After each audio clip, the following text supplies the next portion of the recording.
Hello, everyone. Today I will be reading Chapter 2 from my story, The Soldier's Widow, the second story in my collection of short crime stories, Life's Dark Corners.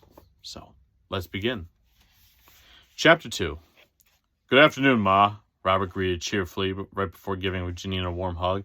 She looked tiny as she was enveloped in her oldest son's gorilla-sized arms and burly chest. As they released from their embrace, she looked up at her handsome boy with his chiseled jaw and salt and pepper hair, which grew grayer by the day. He wasn't a boy anymore. It was surreal knowing that one of her own children was now a grandparent. Where had the time gone? "How are you, Robbie?" she asked with a smile. "How's the family and the business?" Robert shrugged his shoulders. "Family's great as ever. Business is okay, the usual. How about you? How are you feeling?" "Staying busy. Good news from the doctor. The usual. Please sit down." Robert took a seat at the small table in the sitting room while Janine went to pour some tea with cinnamon and honey. She came back with a cup for her and her son. "I'm sure Laura is looking forward to the party," she commented as she joined him at the small table. Robert chuckled. "It's all she's been talking about." He took a small sip, careful not to burn himself. "Gonna cost Barbara and me an arm and a leg to cover everything." Janine pointed a finger at him. "Now, I offered to help out, you know, and that offer still stands, so don't be so proud as to not turn down some help." He sighed. "Ma, it's my job to make sure everything goes smoothly. Really, I can handle it." "You can be so stubborn," she shook her head. "I learned from Dad." "Trust me, I'm aware." Robert stood up and kissed his mom on the forehead. "Ma, I really do appreciate the offer, but I've got everything under control." Janine gave him a concerned look. "It's just that I read about your partner getting arrested. I know you don't have anything to do with that sort, but it's going to set you back with your business. I don't mean to treat you like a charity case, but a mother worries about her children." "I understand." He reached his hand out to her tea. "May I? Your cup is a little low."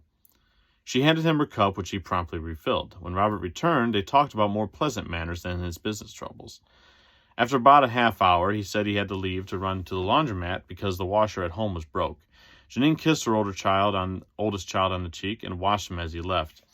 Then she heard a slight rumbling sound coming from the coffee table and turned to see her phone screen was on and a call was coming through. She checked her caller ID and saw that it was from her other son, Sam. As always, she took a breath and another sip of tea to calm her nerves. Phone calls with Sam could go either way, as history taught her. Sometimes they were pleasant and loving. Other times they ended in shouting matches between the two parties, with at least one of them vowing never to talk to the other, only for the issue to resolve on its own weeks later. Janine picked up the phone and answered it. "Hello?" "Hey, Ma," Sam's strained voice replied from the other end. "Long time no see." "Sam, are you all right?" "No point in being the concerned parent now, is there?" Janine pinched the bridge of her nose. This would be one of those more frustrating phone calls. "I'm always concerned about you, Sam." Sure. He cleared his throat. "All right, look, I need some money, and I don't have anyone else to turn to." "I've heard that line before, many times." "But this time it's much more. I need like 20,000. Janine dropped the phone. 20,000? Was he kidding? What kind of crap had Sam gotten himself this time? "What happened, Sam?" she asked sternly after picking up the phone and regaining her composure. "I can't talk about it, Ma.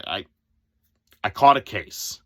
He could hear her start to say something, so he cut her off. But it's all bullshit, Ma. It wasn't me, so I just need some money for a lawyer. Otherwise, I'm looking at a few years." Janine held the phone and tried to make her voice sound more gentle.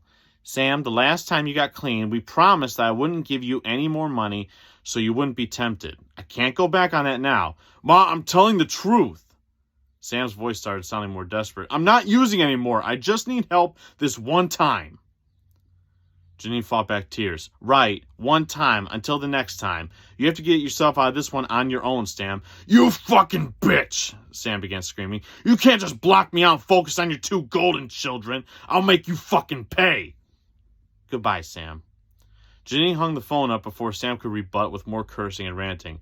It used to hurt her to hear her own son talk like that, but now she was numb to it. She turned the phone off, no longer in the mood to accept any more phone calls or texts for a while.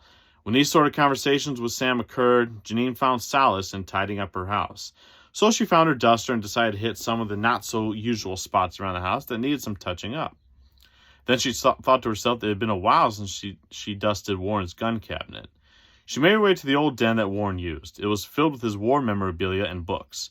He'd always told her that she could control the rest of the house, but this den was his. The gun cabinet was secured with 2 separate locks and a padlock that looped through 2 holes that stuck out in front of each of the double doors. They contained his old M1 carbine, M16, and 1911 Colt service pistol. When he was alive, Warren would check the weapons weekly and give them a good cleaning. Since his death, Janine took over the task. He'd even taught her how to use each one just in case he wasn't around when she needed it. At first, Janine was nervous having the weapons in their house, and getting her to learn how to use them proved to be one of Warren's hardest victories. But they'd been in the house so long that she would have felt out of place without them, and she'd grown so familiar with handling them that she realized they were harmless by themselves. Cleaning the guns made her feel closer to Warren again. He hadn't been a gun nut, but he'd taken pride in the weapons he'd used to protect his wife and his country. When he was shot in the arm and discharged, he insisted on keeping the bullet in him as another keepsake from the war. That was after the doctor told him they would have caused possible long-term damage to remove it anyhow. When she was done cleaning the weapons, she put them back in the cabinet. However, she left out the Colt pistol. Maybe taking it out shooting would help clear her mind. It also always gave her a chuckle when she'd walk in and catch looks from the younger men who wouldn't expect to see a woman of her age eager to shoot. Jean grabbed her coat and went and headed to the door before remembering her phone. She retrieved it from the coffee table and turned it on. The first thing she noticed was a text from Simone.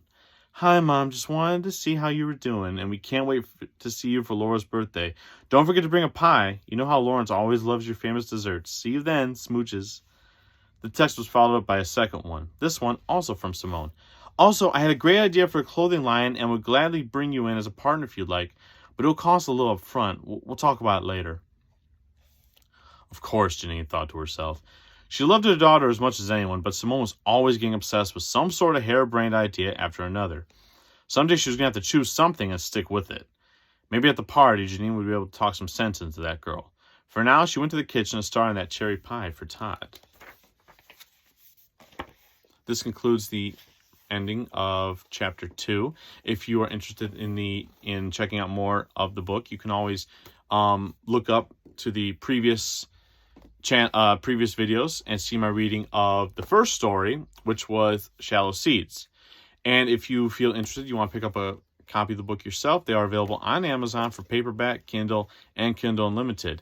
There's also the option for a signed copy from me personally. All you have to do is go on to jamesmichaelsbooks.com. My personal email is on there, where you can also sign up for my email subscription to get updates on latest books, book deals, content, events, things of that nature. Bye.